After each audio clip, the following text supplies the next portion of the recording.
नमस्कार, one India Hindi में आपका स्वागत है। मैं हूं शिवराज सिंह। नेपाल में एक बार फिर से राजशाही वापसी की मांग तेज होती जा रही है। नेपाल में पिछले कई दिनों से राजशाही की मांग को लेकर विरोध प्रदर्शन हो रहे हैं। लोग सड़कों पर उतरकर विरोध प्रदर्शन कर रहे हैं। देश के विभिन्न हिस्सों में से लेकर प्रदर्शन किए जा रहे हैं। रैलियां आयोजित की जा रही हैं। सैकड़ों की संख्या में बाइक रैलियां निकाली जा रही हैं। इन रैलियों में राजा लाओ, देश बचाओ, राजा ही देश बचाएंगे जैसे नारे लगाए जा रहे हैं। राजशाही के समर्थन की ये आवाजें राजधानी काठमांडू में भी गूंजने लगी हैं। 5 दिसंबर को सैकड़ों प्रदर्शनकारी प्रधानमंत्री केपी शर्मा ओली के सरकार के विरोध में सड़कों पर उतरे थे। शनिवार को यहां आयोजित विशाल रैली में शामिल हुए लोगों ने हिंदू राजशाही के पक्ष में नारे लगाए और हिमालयी राष्ट्र में संवैधानिक राजतंत्र को बहाल करने की मांग की। इन लोगों का दावा है कि देश की राष्ट्रीय एकता और लोगों की भलाई के लिए वो ऐसा कर रहे हैं। इसी सप्ताह नेपाल के पोखरा और नवलपरासी में राजशाही को बहाल करने की मांग को लेकर बड़े प्रदर्शन हुए हैं। यहाँ पर बड़ी संख्या में लोगों ने जुलूस निकालकर राजशाही के समर्थन में आवाज बुलंद की। प्रदर्शनकारियों का कहना है कि देश को बचाने के लिए फिर से राजशाही बहाल करना ही एकमात्र विकल्प है।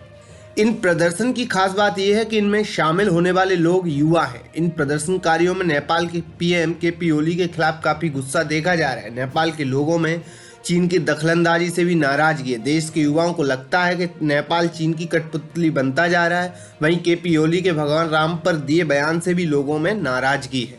उनका कहना है कि ओली की पार्टी में फूट है और वो सत्ता पर कब्जा रखने के लिए नेपाल को चीन के सामने कमजोर करते जा रहे। देश को बचाने के लिए राजशाही को फिर से बहाल करना ही विकल्प है।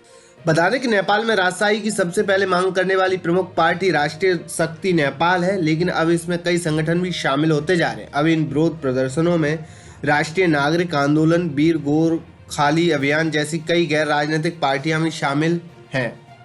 इतना ही नहीं, इन प्रदर्शनों में नेपाल को फिर से हिंदू राष्ट्र घोषित करने की भी मांग की जा रही है। अप्रैल 2006 में नेपाल में राजशाही के खात्मे के साथ ही जारी किए गए अंतरिम संविधान से नेपाल ने हिंदू राष्ट्र होने का दर्जा समाप्त करते हुए खुद को धर्मनिरपेक्ष देश घोषित कर दिया था। नेपाल के नागरिक मानते हैं कि राजनीतिक दल जनहित भूल चुके हैं। पक्ष और विपक्ष दोनों के खिलाफ लोग वैकल्पिक मोर्चा खड़ा करने का मन बना रहे हैं।